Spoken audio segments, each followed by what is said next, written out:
Coinbase on track to list blockchain securities with the blessing of the SEC.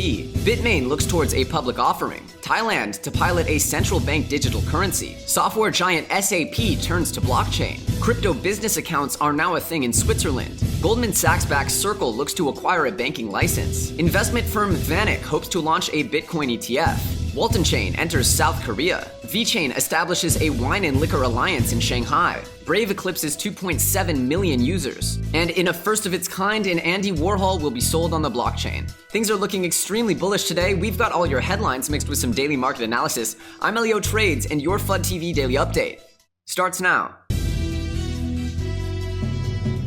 Welcome back, FUD Nation. And don't be so fuddy today, because we're seeing a reversal that was predicted in the stars. It was predicted in the stars, and it was predicted in the TA. I know people don't like TA, but in the end, TA is part of market dynamics, and it does help understand when you get an extreme crash off of an extreme high, getting a sense of when it will normalize and then start correcting upwards. That's all TA. There are a lot of bots. There are a lot of reasons why TA holds value. But here we are with a 2% bump in Bitcoin. I'm not saying that this is the flurry that will end all flurries, but if we keep on this path throughout, for the most of June, I believe that we'll be on our way towards hitting that 11,812 Bitcoin. I don't know if we'll pass that. That to me is the big test. But here we go. Let's just celebrate some good news in the market. We got green numbers in most of the top 10 coins, except for Cardano with a little bit of a pullback here. Our biggest gainer is Buybox, another exchange token, one of the smaller sort of up and coming exchanges. And then we have Nano, Huobi, another exchange token, Omise Go. Obviously, there was the news of Thailand demoing a central bank digital currency. And we know that Omise Go works closely with the Thailand government. Although, like I said before, anything under 10%, I don't really attribute to a massive spike or based on news or any kind of big breakout. We're just seeing nice little gains across the top 100 coins. Yeah, there's a fair few coins in the negatives, but it's less than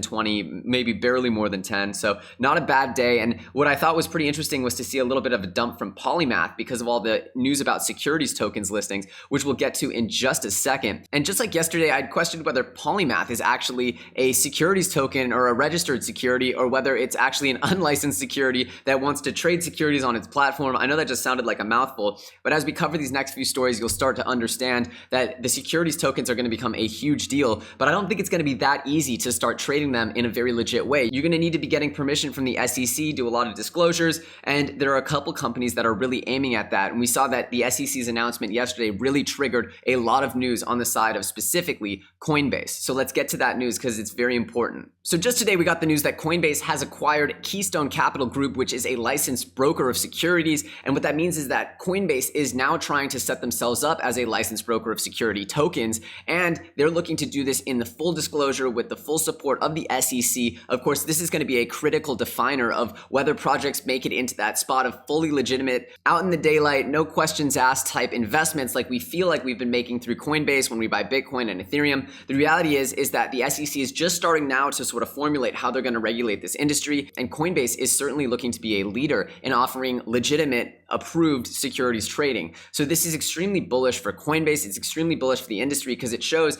that people are going to have a very clear set of guidelines as to how to do this above board. We're going to look towards Coinbase and other sort of similar types of organizations to provide SEC approved gateways for American investors. And hopefully that will trigger the big, more established money bags to come into the industry and really boost this market cap up to, above that 1 trillion mark. And I believe that once we start hitting those market hells of above 1 trillion, getting Bitcoin above 20K and all those magic numbers, that's when these sort of animalistic FOMO will set in, not just for retail investors, but for institutional investors as well. And this point was echoed actually by Michael Novogratz in an interview, which we'll play a second of now. Markets always get way ahead of reality. That's just the way it works. This is such a powerful story. And some of these potential disruptors are so powerful in such big industries that my gut feeling is institutional money is going to come in soon and markets are going to get way ahead of the reality again. Now, as you heard there, Michael Novogratz is extremely bullish on blockchain, and he's also predicting this sort of slow trickle effect that will happen with institutional money, but which will eventually cause a lot of jealousy and FOMO within the institutional world and trigger those bull runs. So I'm seeing all the biggest experts in the world predicting big bull runs and a lot of positive news right now coming out just as we pass this sort of crucial 6th date moving into June. So we'll see, is this a total reversal of the news cycle and the trends and the TA? Certainly hope so. If you've been here throughout this bear market, you deserve some good news. You deserve to see the charts go up. You deserve it. I deserve it. We earn this. Let's do it. And we've just gotten word that VeChain is going to be launching their own IPO. Some estimates have put the value of VeChain's company upwards of $12 billion.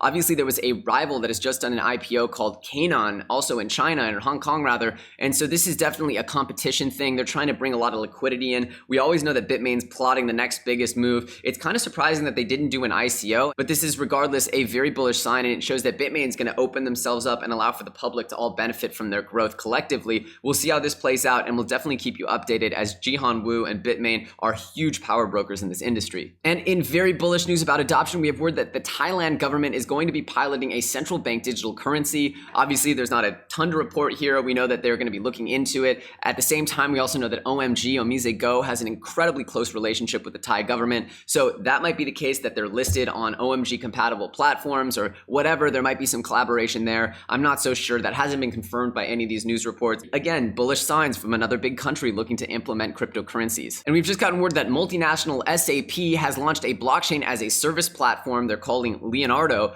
Regardless, this is just more good news. It shows that blockchain is everywhere and anywhere, and all these big tech giants are going to have to get with it, start using it, start relying on it, and hopefully they're going to create more investable opportunities for us, the retail investment public. And yet even more bullish news today, we have word that a Swiss bank account is now offering business accounts to cryptocurrency businesses, and that is amazing because historically it's been very tough to go about your banking practices both in America and a lot of Western countries if you're fully representative of a cryptocurrency business, because there's just very unclear regulations. We saw all the issues with, Bank of America and JP Morgan essentially stopping people from buying Bitcoin and cryptocurrencies with their credit cards. And there's been a lot of sort of false starts and confusing rhetoric coming out of the banking world as it pertains to the legitimacy of cryptocurrency banking and businesses. So seeing banks in Switzerland, which is now an ICO haven, where you can now legally go with a framework and create and launch your ICO. Same with South Korea and a few other very small places. Being able to have the banking infrastructure behind you is critical. So it's good for every company and every ICO that's launched in Switzerland. And by proxy, by extension, it's good for all of us, the investors in those companies. And we've heard that Goldman Sachs-backed Circle is now seeking its own banking license. Now, the reason why they would need that is to directly connect with the Federal Reserve. The Federal Reserve essentially lends money to retail banks or interacts with retail banks, and then those retail banks then interact with us. And there's two different interest rates. There's the Federal Reserve rate to those banks, and then there's the banks that pass on a different rate to us. Regardless, this just allows them more access to essentially pull off what they're looking to do, which is allow for more investable opportunities to be given to institutional investors. So this is all very good. It's all very bullish signs. And if they're successful in doing this, which it seems like they certainly might be because they have the backing of Goldman Sachs, it would lead us to believe that this would be a bullish sign and would allow for many more services, hopefully, to be rendered upon the institutional investment community that's looking to get into cryptocurrency. And there has been a lot of talk about Bitcoin ETFs.